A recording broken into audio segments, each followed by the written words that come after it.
Welcome back to another edition of the Roll Tide Draft Blog. I'm Baker Leyman here with Herbie May. And now that college football season is over and we've seen the Ohio State Buckeyes take the first college football playoff national championship, we're going to talk about the state of college football and how the results of the playoff have affected, the landscape and how the future of college football is going to look with this new playoff. So Herbie, what was your first reaction, not just to the semifinal results, which were shocking to a lot of people, but the eventual result of Ohio State taking home the national title?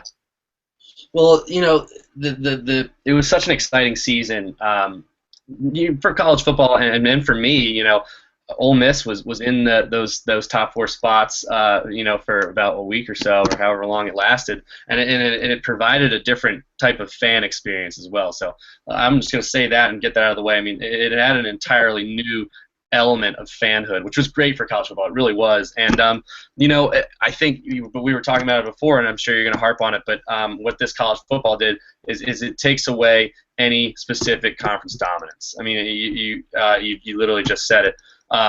It gives any team an opportunity to show up, play ball, and win a national championship, no matter what conference you're from. And I think the committee was right on their picks. I think it was tough. I mean, I think some people, I would argue that TCU might have belonged in there over Florida State, but then again, you couldn't have done that because TCU wasn't undefeated, and Florida State was.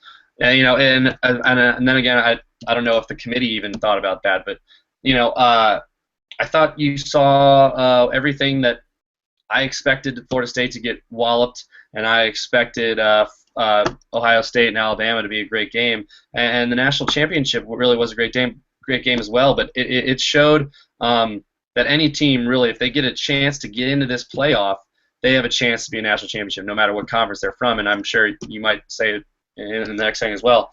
I'm not sure if I really have a problem with an 8-team playoff. I think that it might almost be better. Yeah. Well, I came into the playoff saying that while Ohio State's statement against Wisconsin, warranted them getting in, but I was like, Baylor deserved to get in over Ohio State, who eventually became the national champion because they beat TCU, who, TCU finished on a hot streak and obviously, dealt your Rebels a pretty harsh bowl loss.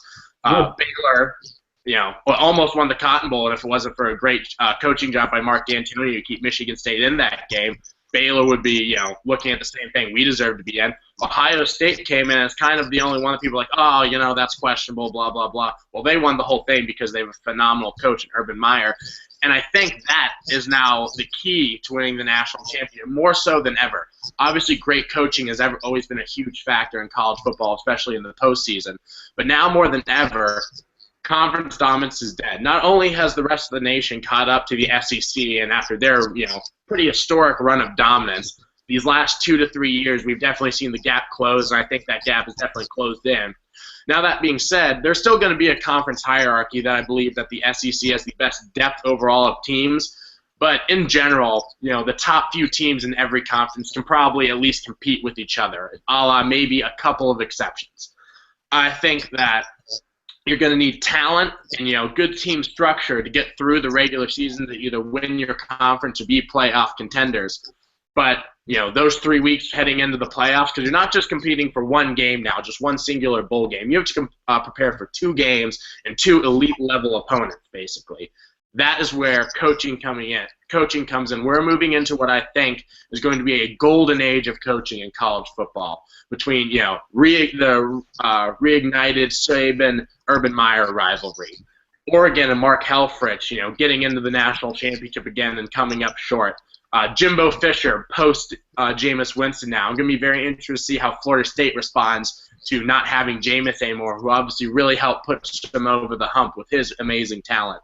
And then how teams a la a Baylor, a TCU, and I just mentioned a Michigan State with Mark D'Antonio, who is a phenomenal coach, but those 3 teams with Gary Patterson and Art Briles, respectively, as well, they don't recruit like an Ohio State or Alabama does. They don't get 5-star after 5-star after 5-star. Recruit just coming in who, are ready to play at day one and all already 6'6", 270 pounds, run 4.3 40s kind of guys. They develop players through, a couple of years. So while every year Baylor, TCU, and Michigan State might not be in the playoff, the years that they have developed and have enough developed talent and have enough depth to get in and do get in, they're as dangerous as any Alabama or Ohio State in there because they have phenomenal coaches. I'm very excited to see how that moves forward. And just like you said, I think this year just proved that we are a lot closer to an 8-team playoff than we even expected after year one. Yeah, and I think it really does change up the recruiting game. I mean, I think, so many of these coaches go to these 5-star players and like, listen, just, if you're in between Michigan and Florida, just come to the SEC. We've got a better chance of winning a national championship, and that's been our conference play launches us up the BCS no matter what, which doesn't happen anymore.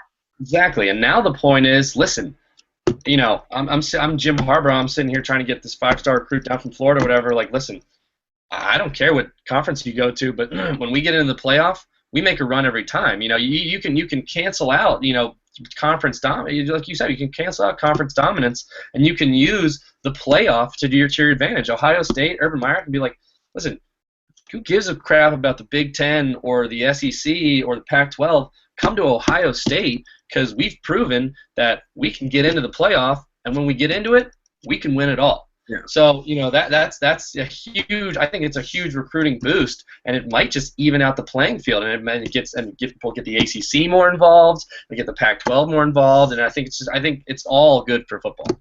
What I think you're going to see more than just, I think Urban Meyer has just proven that he might have one of the easiest recruiting jobs in the country because it'd be like to any quarterback he wants, he can just say, look what I did with 3 quarterbacks over the course of a season. Seriously.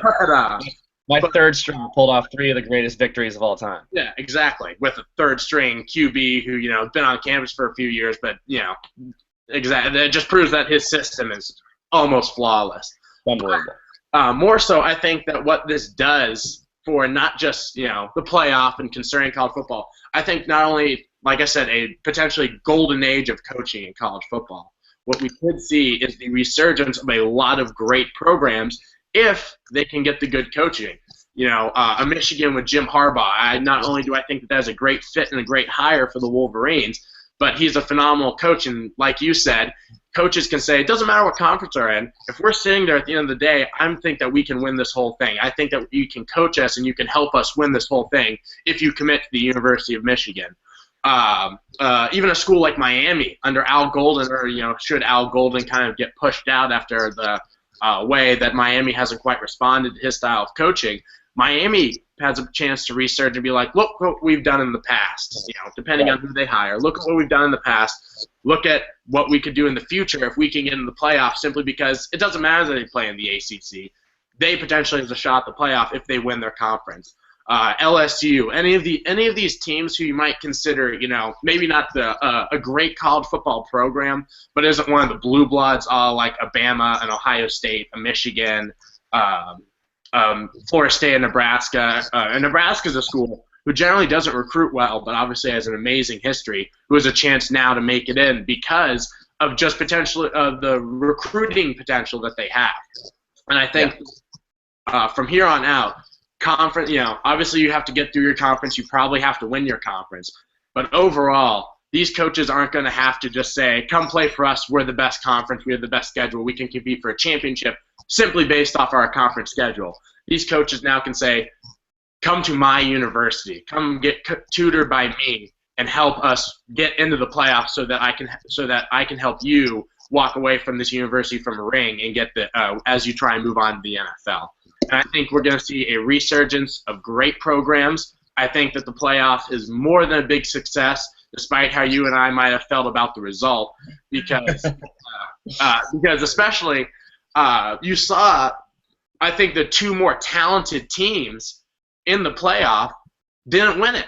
They got knocked out. I think Alabama and Florida State's roster are both more talented and deeper than Ohio State or Oregon's, but Ohio State and Oregon had better execution and were coached better in game. I think and that's the battle at the end of the season, is who can get coached better and who can execute better. Who's ready to come in to this 4-team battle and ready to take their team to the national championship. I mean, that's what it comes down to. And when you think about if they put 8 teams in this thing, I mean, then there's no power, there's no dominance. I think 8 teams would be. I mean, it would be draining for any. You might see, and I think that's probably the question.